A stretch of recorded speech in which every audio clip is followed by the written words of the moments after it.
Hi guys, it's Ryan from Fist First United. This year I've been lucky enough to get a FIFA 21 beta code for the career mode, so after playing the game for a little while I thought it would be cool to give you guys some of my opinions on it. Today we're going to talk about the top 10 new features for FIFA 21 career mode. Make sure that if you enjoy the video you drop a like, and if you're interested in keeping up to date with our content, make sure to subscribe, hit the little notification bell, and let's get straight into it.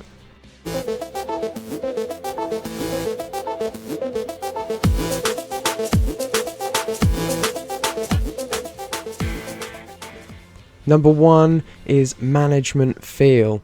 So that's a bit vague. I'll go into more specifics what I mean about that, and you'll get an idea of that in the next few points that I'm going to make. But for a long time, hardcore career mode fans on FIFA have been wanting this game mode to emulate Football Manager a lot more. It's such, up to FIFA 20, it's been such a skeleton mode, a very basic mode. You're just playing a series of kickoff matches, and there's very little that ties them together and actually gives it that kind of management feel that you would get on a Football Manager game. This year is completely different. They've added some features which I think are really cool, and it really did feel different straight away. As soon as I loaded it up, it felt completely different. I felt like I was actually in charge of a club, and there were lots of cool new things which just made it feel like a proper game mode.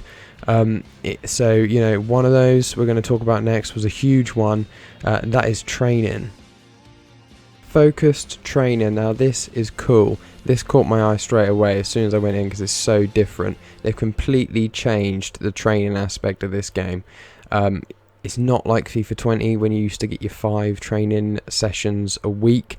You can now customize those training sessions completely. They're on a more frequent basis, and it gives you so much more scope to develop players.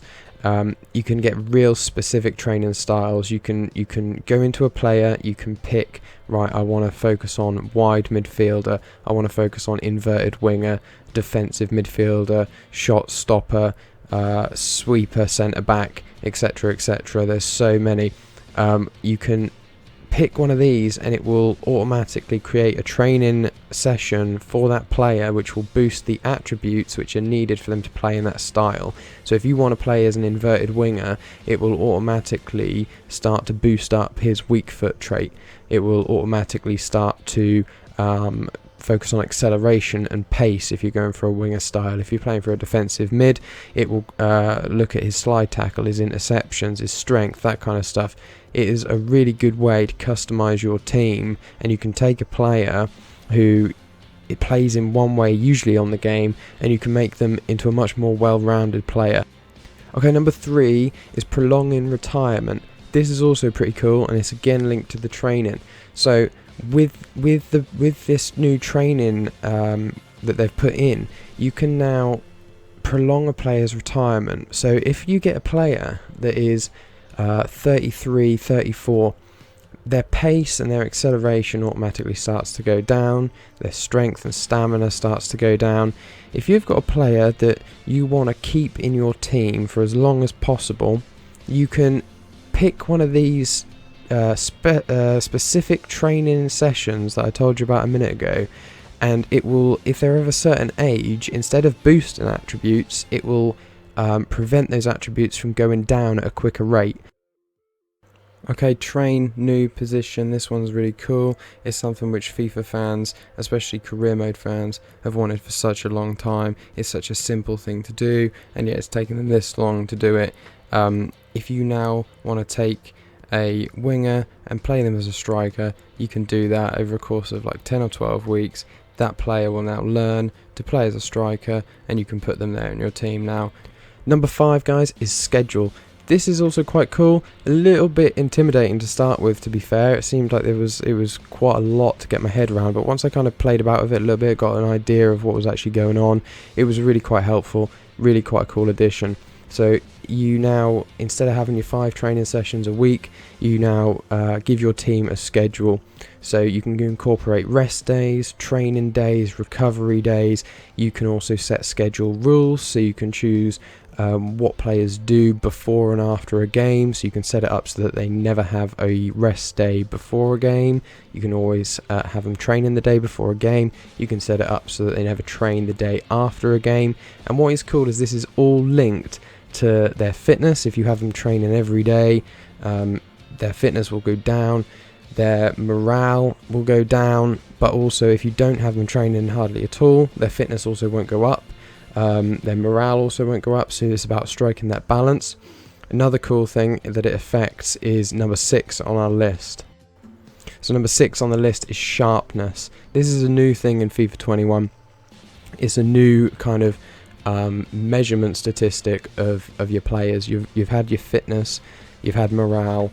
This is a big improvement on the primitive kind of morale process that they had on FIFA 20. If you're a midfielder with low sharpness, if one of your central midfielders hasn't been trained enough and they've got low sharpness, they'll be more likely to misplace a pass.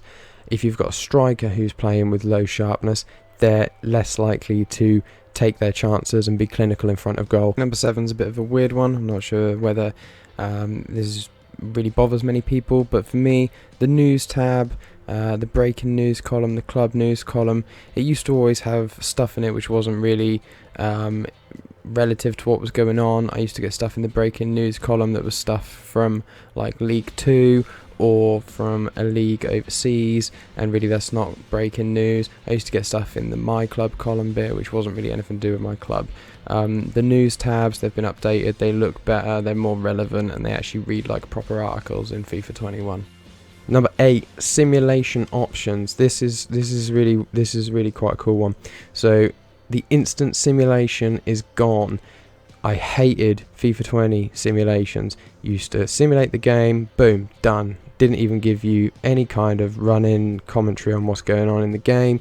You can now watch a simulation of the game from the bird's eye view, which is obviously really well known from Football Manager, or you can choose to quick sim it if you want to just skip straight to the end. You can change your tactics during the game, or if things are going badly, you can actually take control and drop into the game midway through. So, you know, if you just get awarded a penalty and you want to make sure that that goes in, you can take control at that point, take the penalty, and then simulate the rest of the game. Okay, number 9 is negotiation options. This one is really cool. It's something which we've been wanting for a while. It basically just expands the negotiations. It's added back in the ability to do a loan to buy option.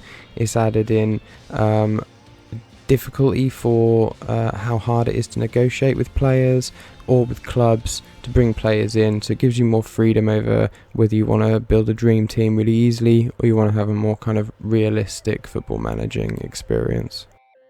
Okay, last but not least is swap deals. It's never really made sense how we can offer clubs a swap, but they've never been able to offer us one. They can now do that. They can offer them just outright. They want to buy one of your players, they're offering a sum of money plus one of their players, or you might try to buy one of their players and they'll counter offer and say, we want you to give us half the money that you're offering plus your striker or plus your left back, which is really cool. It just adds a bit more sort of uncertainty to that negotiation process. So that's our top 10 list, guys. Are you guys looking forward to FIFA 21? Which of these do you think is the coolest? Which one of these are you hyped about? You know, I was pretty hyped about all of these. I'm looking forward to the full game. The beta's been cool. I'll keep playing that. Keep giving EA feedback on it. But you know, hopefully they iron out the little nooks, and it's going to be a really good game when it comes out. But yeah, let us know in the comments which ones of these are you looking forward to most. Are you even going to be buying FIFA 21? Make sure you drop a like if you didn't know that some of these things were in the game, and if you like FIFA content, you know we're always on live Sunday nights, so make sure that you subscribe if you want to see some more FIFA content. Click the little bell to stay up to date, and we'll catch you guys soon.